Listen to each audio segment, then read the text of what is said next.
Om Swastiastu.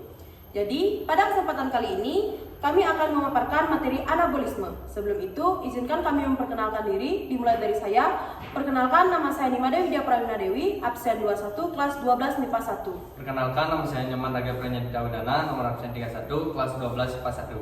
Perkenalkan, nama saya Imade Agus Sutrawan, nomor absen 7, kelas 12 MIPA 1. Perkenalkan, nama saya Igusti Rana Agastia Prabangsa, nomor absen 5, dari kelas 12 MIPA 1. Langsung saja kita masuk ke materinya. Yang pertama itu ada pengertian anabolisme. Anabolisme merupakan salah satu proses alami di dalam tubuh untuk membentuk suatu zat dan atau molekul. Proses ini memungkinkan tubuh untuk tumbuh dan memperbaiki kerusakan jaringan. Berdasarkan sumber energi yang dipakai, anabolisme dapat dibedakan menjadi dua, yaitu fotosintesis dan kemosintesis. Yang pertama ada fotosintesis. Fotosintesis adalah proses pengubahan senyawa air, H2O, dan karbon dioksida CO2 dibantu oleh cahaya matahari yang diserap oleh klorofil sehingga menghasilkan senyawa glukosa C6H12O6. Glukosa yang dihasilkan selain digunakan langsung oleh tumbuhan, juga akan disimpan dalam bentuk makanan atau buah. Apakah peran cahaya dalam fotosintesis? Cahaya matahari merupakan sumber energi yang diperlukan tumbuhan untuk melakukan proses tersebut karena faktor dalam mengontrol proses fotosintesis. Tumbuhan tidak akan dapat melakukan fotosintesis ketika tanpa adanya cahaya matahari.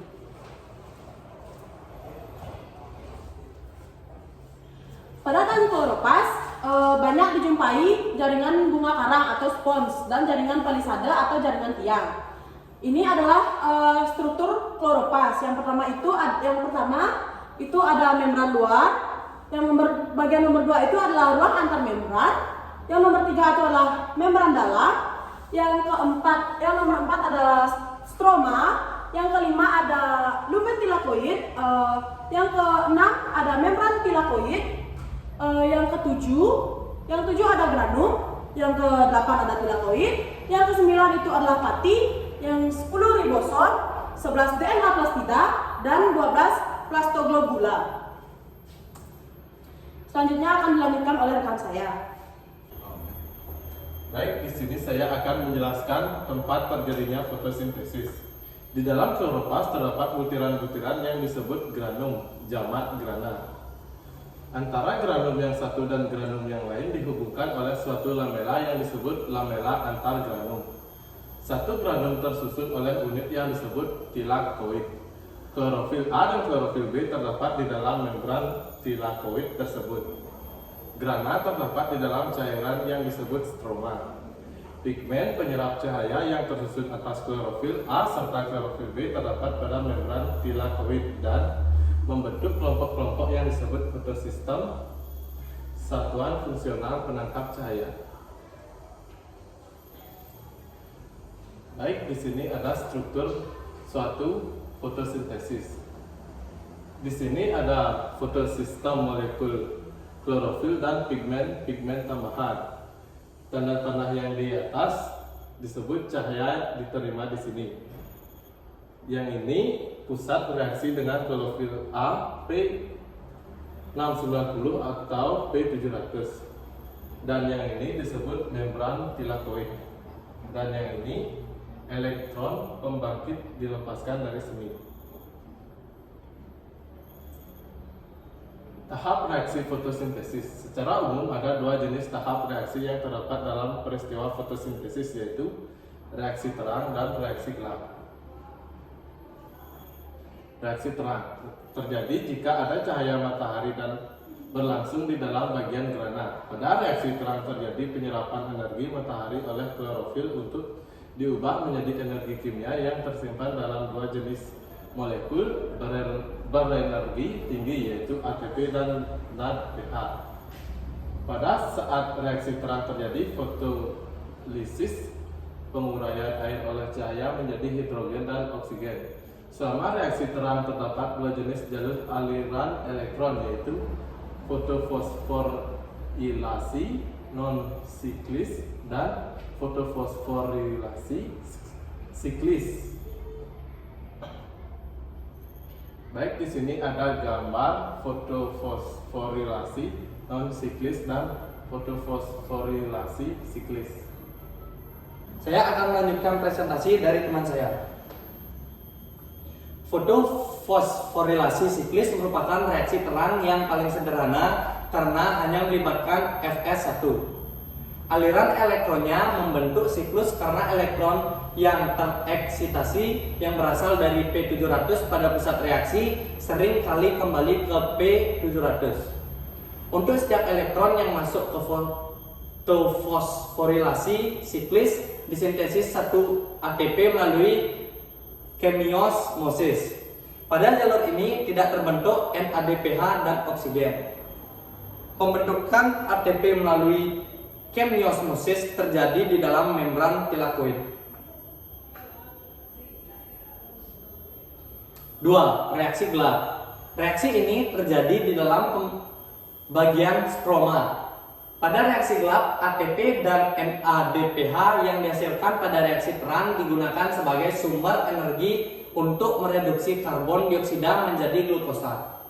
Pembentukan glukosa dari karbon dioksida adalah melalui siklus Calvin-Benson. Ini adalah gambarnya. Ada juga beberapa faktor yang mempengaruhi fotosintesis. Yang pertama ada faktor genetik, yang kedua ada suhu, yang ketiga ada cahaya, yang keempat ada air, yang kelima ada karbon dioksida, dan yang terakhir ada mineral. Kemosintesis. Kemosintesis adalah reaksi biosintesis yang menggunakan energi dari reaksi kimia. Kemosintesis dapat dilakukan oleh beberapa jenis bakteri, seperti bakteri belerang, bakteri besi, dan bakteri nitrifikasi. Nitrobacter untuk mengoksidasi nitrit menjadi nitrat. Thiobacterius thiooxidans untuk mengoksidasi sulfur atau belerang anorganik menjadi asam sulfat. Adapun juga fungsi dan manfaat kemosintesis. Yang pertama menghasilkan glukosa yang digunakan sebagai sumber energi. Yang kedua ada menghasilkan molekul-molekul organik yang dibutuhkan oleh banyak organisme. Yang ketiga sebagai proses anabolisme agar suatu organisme tertentu dapat tetap hidup. Yang keempat ada sumber penghasil energi dan nutrien bagi organisme yang hidup di daerah ekstrim. Dan yang terakhir ada mengoksidasi senyawa-senyawa tertentu dan menjadikannya sebagai sumber energi. Presentasi selanjutnya dilanjutkan oleh teman saya. Baik, di sini saya akan menjelaskan contoh proses kemosintesis. Bakteri nitrogen seperti Nitrosomonas dan Nitrosococcus memperoleh energi hasil dengan cara mengoksidasi NH3 yang telah bereaksi dengan CO2 dan membentuk amonium karbonat. Selanjutnya, Nitrobacter. Bakteri ini mampu mengoksidasi senyawa nitrit dalam mediumnya. Hasilnya adalah senyawa nitrat dan membebaskan energi yang akan dipergunakan untuk mesintesis senyawa organik.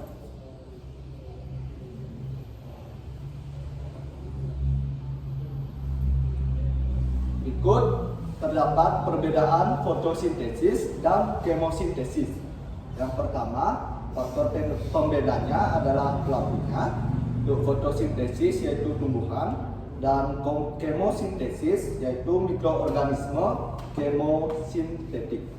Yang kedua, faktor pembedanya yaitu tempat terjadinya fotosintesis pada kloroplast dan kemosintesis pada pigmen seperti klorofil.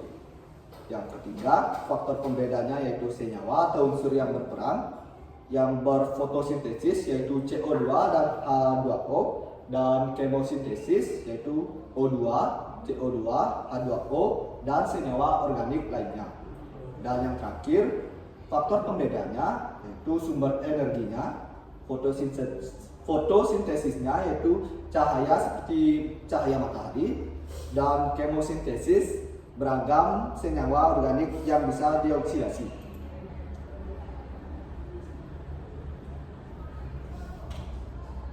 Selanjutnya, sintesis protein. Protein tersusun atas senyawa asam amino. Asam amino yang satu dengan asam amino yang lain dihubungkan oleh suatu ikatan peptisida. Penggabungan molekul-molekul asam amino dipengaruhi oleh proses fosforilasi. Suatu molekul asam amino terdiri atas suatu gugus karboksil yaitu min COOH dan gugus asam amino min NH2. Penyusunan gugus amino atau min NH2 pada suatu substrat disebut aminasi.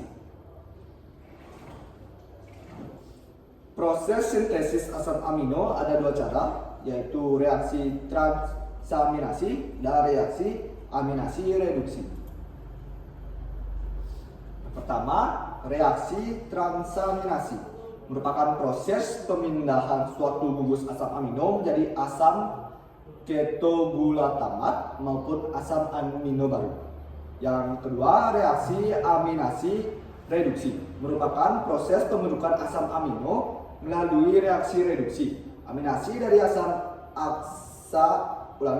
oksaloasetat akan menghasilkan asam asetat. Aminasi dari asam pirufat akan menghasilkan alanin. Sintesis lemak. Lemak dapat disintesis dari karbohidrat dan protein. Karena dalam metabolisme, ketiga zat tersebut bertemu di dalam daur Krebs. Sebagian besar pertemuannya berlangsung melalui pintu gerbang utama siklus atau daur Krebs, yaitu asetil koenzim A. Akibatnya, ketiga macam senyawa tadi dapat saling mengisi sebagai bahan pembentuk semua zat tersebut. Lemak dapat dibentuk dari protein dan karbohidrat. Karbohidrat dapat dibentuk dan lemak dan protein dan seterusnya. Proses sintesis lemak. Pertama, pembentukan malonyl koenzim A dari asetil koenzim A. Selanjutnya, pemanjangan rantai asam lemak sampai terbentuk asam palmitat secara kontinu dengan tiap kali penambahan malonyl koenzim A dan pelepasan CO2. Dan yang terakhir, pemanjangan rantai asam palmitat secara bertahap. Jadi, sekian dari presentasi kami kali ini. Karena tadi diawali dengan penganjali, maka kami tutup dengan Parama Santi. Om Santi Santi Santi Om. Terima kasih Terima orang kasih orang baik. Baik. Chill.